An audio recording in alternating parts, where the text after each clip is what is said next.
Hola, soy Isabel, soy parte del equipo número 2 y en este video, junto con mis compañeras Yahana y Delia, les vamos a compartir todo lo que hemos visto y aprendido a lo largo de este semestre en la asignatura de herramientas aplicadas al proceso de investigación.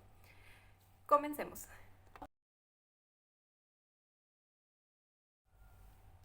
En la unidad número 1 vimos las habilidades básicas en la redacción científica. Bueno, la redacción científica tiene un solo objetivo, el de brindar información sobre los resultados obtenidos en una investigación. Y como primer punto vimos la determinación de las necesidades de información. Bueno, esto se refiere a que para hacer una investigación debe haber pues información y para ello se utilizan los documentos impresos o los documentos virtuales.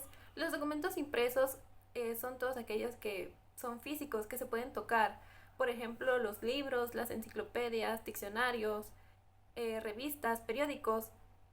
Hay una gran variedad de información en ellos y pues también están los documentos virtuales, que pues estos son libros que podemos descargar en PDF, en Word, en PowerPoint y los podemos encontrar en sitios de internet y hay una gran variedad de información que se pueden encontrar en estos documentos, ya sean virtuales o impresos. Como siguiente punto tenemos el uso de la información en la generación de marcos teóricos, conceptuales, referenciales y metodológicos. El marco teórico consiste en aquellos conceptos vinculados de un tema, reunidos y sistematizados para tener una idea más clara de lo que se va a investigar. El segundo es el marco conceptual, el cual es una sección en donde se detalla de manera clara y precisa todos aquellos conceptos, argumentos e ideas que se han creado a lo largo del proceso de investigación. Y el tercero es el marco referencial, que su función es reunir todos aquellos antecedentes de un tema de estudio. Y por último, el marco metodológico es aquel en donde se explica de manera más detallada el análisis de una problemática y los mecanismos que se utilizaron en la búsqueda de información. Continuando con este segundo punto, tenemos el parafraseo y las citas textuales. Bueno, ¿cuándo se utilizan esto? Al momento de investigar, encontramos algunas ideas que queremos utilizar, pero esas ideas son de otros autores o de otro autor. Y bueno, si utilizamos estas ideas de aquel autor sin ponerle referencia o a quien corresponda, sería plagio y eso entonces estaría penado. Hay dos maneras de escribir la idea de otro autor, ya sea escribiéndolo tal cual o parafraseándola.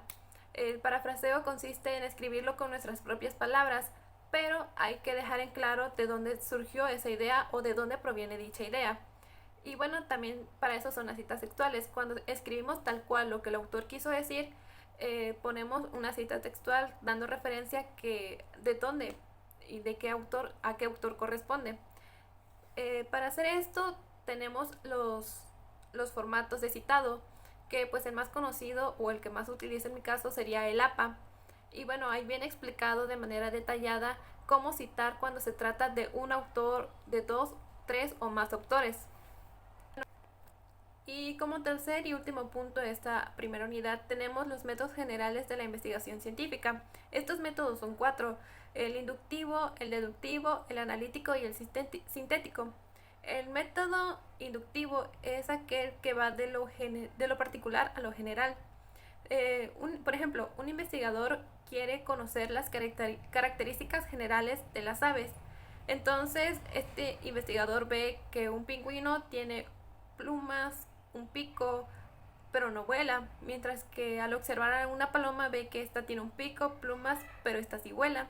Y luego observa una gallina y ve que esta también tiene plumas, un pico, pero que tampoco vuela. Entonces, la característica de que todas las aves vuelan se descartan porque no todas las aves pueden volar. Y por lo tanto, el investigador llega a la conclusión de que todas las aves poseen un pico y plumas. Y bueno, luego continuamos con el método deductivo, que es todo lo contrario al método inductivo, pues este va de lo general a lo particular. Continuando con el ejemplo que di anteriormente, este sería que una persona sabe que todas las aves tienen plumas y un pico, entonces observa que su cotorro tiene plumas y un pico. Entonces llega a la conclusión de que su cotorro también es un ave. Bueno, continuamos con el tercer método, que es el método analítico, que este consiste en descomponer las partes de un todo y analizar sus partes. Por ejemplo, queremos conocer los ingredientes de un sándwich. Entonces tenemos el sándwich y lo abrimos y vemos que está compuesto por pan, jamón, lechuga, tomate, queso. Eso es un ejemplo de a lo que se refiere el método analítico. Luego continuamos con el último método, el cual es el sintético, que este es casi o parecido al método analítico, solo que este llega a una síntesis y pues descompone las partes de un todo para saber cómo funciona, para hacer un resumen también de por qué funciona así. Un ejemplo muy sencillo es nuestro cuerpo humano. Para saber cómo funciona nuestro cuerpo humano, tenemos que investigar cada una de sus partes, los órganos, los músculos, los huesos, para llegar a la conclusión de por qué el cuerpo humano funciona como tal. Y bueno, este ha sido toda la unidad 1. Y bueno, ahora los dejo con mi compañera Yahana, que va a explicar la siguiente unidad. ¿Qué es el problematizar? En sí, el problematizar es como definir en pregunta el asunto principal de una investigación. Es como poner en cuestión un determinado concepto, hecho o asunto para analizar y discutir sus aspectos más complicados o que plantean más dificultades. La problematización ideal es el mejor procedimiento para iniciar la solución de un problema, especialmente cuando no se tiene claro cuál es el auténtico problema. Se pueden identificar los objetivos, el marco teórico y la metodología. También en esta cabe destacar que es un tema de estudio que no necesariamente busca dar como una solución a un problema. También el problematizar lleva como a construir preguntas y esfuerzos de búsqueda de relacionarse de manera distinta con la teoría, usándola más para leer y ver más a la realidad. Y no es como que solo para explicar cerrando las ideas, ya que estimula un razonamiento que no queda atrapado en los conocimientos. ¿Cómo podemos problematizar un tema? Bueno, en general se comienza planteando como una investigación amplia, general, que se debe ir como especificando y concretando de manera en el que este problema no resulte como accesible y abordable. Se trata de como reducir sus aspectos y relaciones fundamentales sin que como que simplifique el estudio de la realidad social. Para poder plantearlo correctamente se deben de tener en cuenta 3 aspectos fundamentales, en el cual el primero es: el problema debe expresar una relación entre 2 o más variables, es decir, 2 o más aspectos como más relevantes del objeto. Como segundo, se deben formular claramente y sin ambigüedades, y como tercero, debe formularse de manera tal que posibilite su comprensión empírica. Como siguiente concepto tenemos el marco conceptual. Este se entiende porque como una manera más organizada de pensar en el cómo y en el porqué de la realización de un proyecto. Explica por qué se está llevando a cabo un proyecto de manera determinada. Ya sea el planteamiento del problema como 1, 2, la justificación de estudio, la delimitación del problema, los objetivos, el objetivo general y el objetivo específico. A continuación los vamos a ver cada uno. El planteamiento del problema debe ser como demasiado amplio o ambicioso, debe delimitarse aproximadamente y apropiadamente. Los problemas de investigación surgen de los intereses, de las necesidades y de la motivación. Lo importante es como definir, formular o plantear un problema que sea fácil manejo para el investigador. En esta descripción deberá incluir la pregunta. La justificación del estudio debe relacionarse a los antecedentes, de igual forma indicar la importancia que tiene el estudiar el problema, aclara de forma general los aportes que dará tanto en la teoría como en la práctica.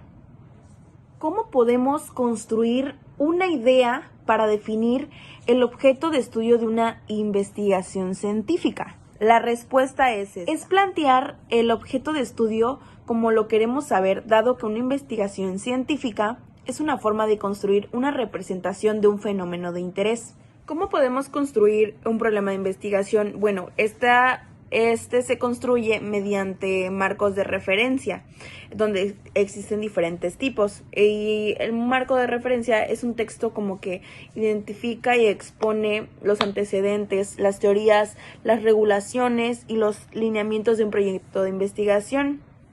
Y su principal función es como recopilar los antecedentes de un tema de estudio, ya sean las teorías, experimentos, datos, estadísticas, etc. Tenemos diferentes tipos de marcos de referencia. El primero es el histórico. Este es la demarcación de los hechos pasados que se establecen cuáles han sido las diferentes fases por las que ha pasado el objeto de estudio en el desarrollo hasta llegar al estado en el que se encuentra al someterlo a una investigación. También se refiere a la relatoría en donde los estudios han tenido el objeto de estudio mencionado los hallazgos en cada que corresponda. Tenemos el marco de referencia legal institucional. Este se refiere al que nos proporciona las bases sobre las cuales las instituciones constituyen y determinan el alcance y la naturaleza de la participación política. El marco legal es de una elección y especialmente los temas relacionados con la integridad de la misma. El marco de referencia teórico es la recopilación de antecedentes, investigaciones previas y consideraciones teóricas en las que se sustenta un proyecto de investigación, análisis, hipótesis e experimento. Con esta recopilación de información también se intenta demostrar cuál es el aporte novedoso en el proyecto de investigación, va a ser su área de conocimiento respectiva. Dentro de estos marcos se deben como expresar todas las variables del problema en términos de factores medibles. De esta manera se evitan como confusiones o interpretaciones erradas con conceptos que podrían ser ambiguos. ¿Cómo podemos hacer un marco teórico? Necesitamos revisar la bibliografía, identificar las bases legales, ordenar los conceptos, evitar información de relleno, redactar de manera clara y diferenciar las partes de este marco teórico. ¿Cómo podemos formular una pregunta de investigación? Bueno, esta es el primer paso para comenzar una investigación y es un reto por el que pasan todas las tesis o un trabajo. La pregunta de investigación es la meta que buscaremos responder y será nuestra guía durante todo el proceso de una investigación. Para esto existen condiciones de una pregunta de investigación, como lo son: la pregunta de investigación tiene que cumplir tres condiciones indispensables, que son: concisa, el lenguaje sencillo y claro de cualquier persona, incluso formación en nuestro campo, debe entender la pregunta. Alcanzable, la pregunta debe tener respuesta posible y la recogida de datos para responderla debe ser visible y variable. Relevante, debe como defender la importancia de dedicar una investigación a responder como dicha pregunta, argumentando los beneficios e impactos que produciría responderla a nivel teórico, empírico. Y una constante es un valor seguro que es como preestablecido, que consta de un volumen, un tamaño, una proporción. El valor se mantiene en la misma cantidad o constante permanente y no puede cambiar a lo largo del proceso que se está realizando. Tenemos tipos de variables cualitativas, donde la primera son las nominales, que no tienen orden y por lo tanto son precisas. Las ordinarias, que son conocidas como las cuasi cuantitativas y representan por una modalidad que no requiere números, pero sí consta de un orden. Tenemos las binarias, donde la variable cualitativa binaria trabaja con valores específicos del tipo binario. Tenemos también las cuantitativas, que se expresan con sus debidos argumentos numéricos, tales como el peso, la altura o la cantidad. Al igual que tenemos las discretas, que otorga cifras que se encuentran separadas en escalas. Tenemos la continua, que por otro lado se puede otorgar el valor de cualquier intervalo o medición. Al igual tenemos las variables por su expectativa. Es importante saber diferenciar entre variables dependientes o independientes, porque si planteamos la necesidad de una intervención social, debemos saber cuáles son las cadenas expectativas y qué variables dependen de otras en su comportamiento. Podemos, por lo tanto, distinguir a unas variables de otras por la función que ocupan en la investigación. Una variable dependiente, su valor depende del valor que hayan tomado o tengan las variables independientes. Su posición en el orden de dependencia no es necesariamente natural, se establece en la hipótesis de la investigación. Las variables son cosas o datos que están sujetos a la posibilidad de ser modificables, de cambiar en oficio de algún motivo, ya sea de que sea tanto determinado como indeterminado. Ese término aplica a todo aquello que cuenta con un poco o nula estabilidad, lo que lleva a que en poco tiempo y constantemente sufran de alteraciones y por consecuente nunca son capaces de obtener una constante. Una variable intercurrente es una variable que indirectamente o implícitamente participa de un fenómeno, pero que no podemos o no nos interesa considerar en la medición de un fenómeno. Las variables cuantitativas se pueden como expresar mediante un número, por tanto se pueden realizar operaciones aritméticas con ellas y se pueden distinguir dos tipos. La discreta, que es una variable discreta, toma valores aislados, no admite valores intermedios entre dos valores específicos, y la variable continua, que es una variable continua en aquella que se pueden tomar valores comprendidos entre dos números. Las diferencias entre las cualitativas y las cuantitativas es de que en las cualitativas es centrada en la fenomenología y la comprensión es observadora, naturista, sin control, subjetiva, tiene inferencias en sus datos, y la cuantitativa es basada en la inducción probabilística del positivismo lógico, tiene medición penetrante y controlada y es objetiva. Una hipótesis o las suposiciones son la predicción de los resultados previsibles. Le dice a las conexiones entre las variables que el examinador espera conocer como resultado de la investigación. La hipótesis se hace mediante la recopilación y la planificación de los datos enormes. Hay varios tipos de hipótesis y de las principales a las que se les hará énfasis que se verán durante este video. Una hipótesis asume que se permite iniciar el proceso de pensamiento a través del cual se puede acceder como a ciertos conocimientos. Esta hipótesis es la herramienta básica del pensamiento científico y filosófico, la base de modelos y proposiciones teóricas y la piedra angular para encontrar y construir respuestas en la generación del conocimiento. Las características de una hipótesis son de que toda hipótesis consiste en una relación entre un elemento A y un elemento B, sean los que sean. Siempre se refiere como a un evento o una relación probable entre las cosas, ya que algo a todas luces imposible no puede someterse a pruebas. Posee un número de variables concretas que deben estar como claramente identificadas y definidas. Normalmente se vinculan con técnicas establecidas y conocidas que sirven para someterlas a prueba. Son siempre como falsables, o sea, pueden siempre como contraponérsele argumentos que la contradigan. Y son planteamientos totalmente provisionales que serán como probados o descartados mediante una investigación. La formulación de una hipótesis es de que es sobre la base de determinados hechos o fenómenos que al conocerse generan datos de su comportamiento. Estos datos apenas constituyen a una descripción de la realidad, pero sin ellos carecemos de la materia inicial para tal formulación. Las funciones de una hipótesis es de que, en primer lugar, son las guías de una investigación en el enfoque cuantitativo, de que formulan y nos ayudan a saber lo que tratamos de buscar, o sea, de que proporcionan un orden y lógica al estudio.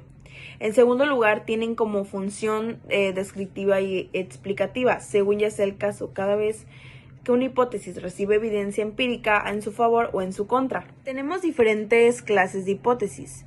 ¿Qué tipos de hipótesis se pueden establecer? Como primero tenemos la hipótesis nula. Esta hace referencia a que no existe ninguna relación entre las variables que han sido como objeto de investigación. También es llamada hipótesis de no relación, pero no debe ser confundida, ya que tiene una relación negativa o inversa. Como ejemplo tenemos de que no hay relación entre la orientación sexual de las personas y su poder adquisitivo. Como segundo tenemos la hipótesis generales o teóricas, que estas son las que cientos científicos establecen de forma previa al estudio y conceptualmente, sin cuantificar las variables. Generalmente, la hipótesis teórica nace de procesos de generalización a través de ciertas observaciones preliminares sobre un fenómeno al cual se le va a estudiar. Tenemos la hipótesis de trabajo. En la hipótesis de trabajo es la que sirve para intentar demostrar una relación concreta entre las variables a través de un estudio científico.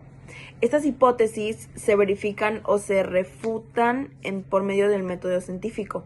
Tenemos la hipótesis asociativa. Esta es concreta una relación entre dos variables. En este caso, si conocemos el valor de la primera variable, podemos predecir el valor de la segunda. Tenemos la hipótesis atributiva. Esta es la que usa para describir los hechos que ocurren entre las variables. Se usa para explicar y describir fenómenos reales y mensurables. Tenemos asimismo la hipótesis causal.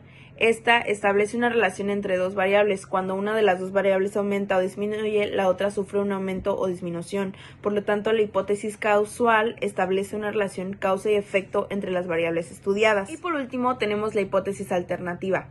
Esta intenta ofrecer una respuesta a la misma pregunta que las hipótesis de trabajo, no obstante, y tal como se puede deducir por su denominación.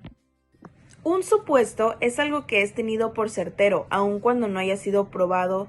Son las premisas en las que se basan los razonamientos lógicos. Cuando el supuesto revisa la característica de evidente y no requiere ser demostrado, se convierte en un axioma. Un supuesto puede llegar a ser confundido con la hipótesis. Es un paso posterior, la conclusión provisional que se ha obtenido como consecuencia de la observación y precede a la experimentación. Los supuestos son el sustento de una idea de negocio. La importancia es fundar una empresa es muy similar a lanzarse a un salto de caída libre.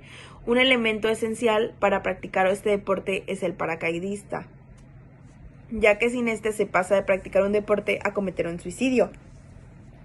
Los supuestos que sustentan a una idea son el paracaídas de todo emprendimiento. Los supuestos son los riesgos de cada etapa del proyecto si tiene expresados como un objetivo a cumplir. No todas las actividades o componentes del proyecto tienen algún riesgo, por lo tanto no todas tienen algún supuesto.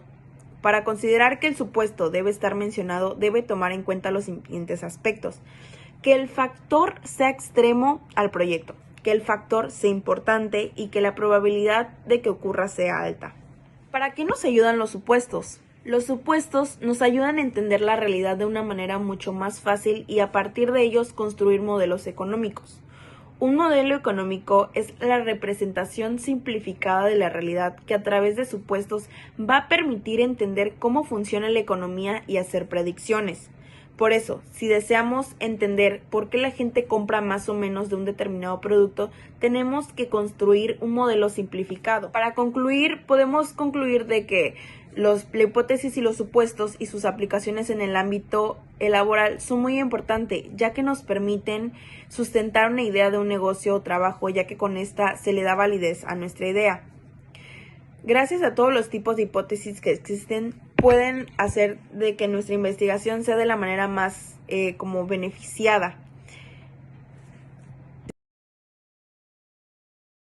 Soy de la Cristina Quiñones Nolasco y hablaré de la unidad 3.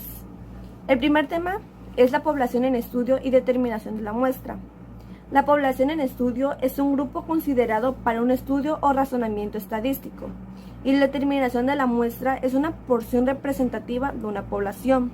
Hay dos tipos de población. El primero es la finita, que es una población compuesta por un número pequeño de elementos, es decir, tiene un fin. Y la segunda es la infinita, que es una población compuesta por un número grande de elementos, es decir, no tiene un fin. El segundo tema son los criterios de selección. Estos especifican las características que la población debe tener, y son tres tipos de criterios. El primero es la inclusión, el segundo es la exclusión y el tercero es la eliminación. El tercer tema es la aplicación de técnica de muestreo. Un muestreo es una herramienta de la investigación científica, la cual determina qué parte de la población debe examinarse. Y hay dos tipos de muestreo. El primero es el muestreo probabilístico. Estos se dividen en 4: muestreo aleatorio simple, estratificado, de conglomerado y sistemático. El segundo es el muestreo no probabilístico. Estos se dividen en 3: intencional, muestreo en cadena y muestreo por cuotas. El cuarto tema son las técnicas de investigación de campo, que es un proceso que permite obtener datos de la realidad y estudiarlos tal y como se presentan. Aquí también entra lo que es la validez, que es la prueba, la relación coherente entre el concepto y los indicadores que definimos para el concepto. Y también entra lo que es la confiabilidad. Estos se dividen en 2. La primera es la confiabilidad cualitativa, que depende de procedimientos de observación para describir detalladamente lo que está ocurriendo en un contexto determinado. Y la segunda es la confiabilidad interna. Se evidencia cuando varios investigadores concuerdan en sus conclusiones. El quinto tema es el levantamiento de datos, que es un proceso mediante el cual el analista recopila datos e información de la situación actual de un sistema. También entra lo que es la selección, diseño y aplicación del o los instrumentos de investigación de campo, que son medios que permiten en la forma más eficiente posible recolectar, procesar, reportar y analizar la información. Estos se dividen en 3. El primero es el cuestionario. Aquí se recolectan datos y permiten obtener información a partir de una serie de preguntas. El segundo es la guía de entrevista y hay 4 tipos. Entrevista clínica, entrevista estructurada, entrevista no estructurada y entrevista focalizada. Y la tercera es la guía de observación, que permite estudiar el objeto de interés más de cerca. El sexto tema son los productos de la investigación, que son textos que nacen de la investigación realizadas por grupos de investigación.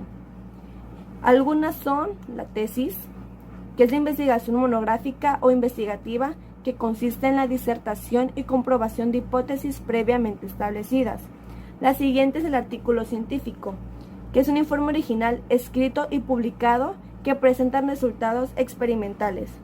La siguiente es la ponencia, que es una propuesta o comunicación sobre un tema específico, que es analizada y examinada en una asamblea.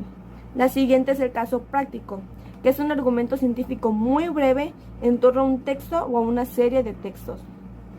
La siguiente es el reporte de investigación, que es un documento académico o profesional que rinde cuentas respecto a los hallazgos y resultados obtenidos durante un proyecto investigativo.